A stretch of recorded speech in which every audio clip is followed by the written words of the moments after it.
What's up, y'all? This is Value Detail. In this video, we're gonna be restoring this trim using trim paint. Check it out. Now the first thing you're gonna want to do is grab some APC degreaser and just clean the trim, because you want the trim to be clean so that it have a clean surface for the paint to stick to. Now we're gonna just use trim black. That was the original color for this vehicle, it was black, and we're just gonna put it exactly back how it was. And when you're applying the paint, you want to do it in at least 2 coats. You want to put at least 2 coats on. I was really close to the trim when I was using the trim paint because I didn't want overspray to be such an issue. So I was really close, but not too close where I was getting run marks.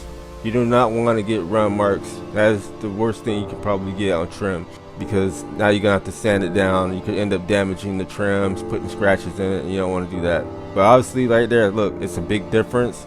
Now you're not gonna be able to just put trim restore on your trim when it's as bad as it was. We had to paint this trim. It was just way too faded from being out in the sun. Now you could probably put heat to it, but you're not gonna get good results like we did with the paint. When it's really faded like that, you wanna just go ahead and paint the trim. You ain't gotta worry about it for a little minute.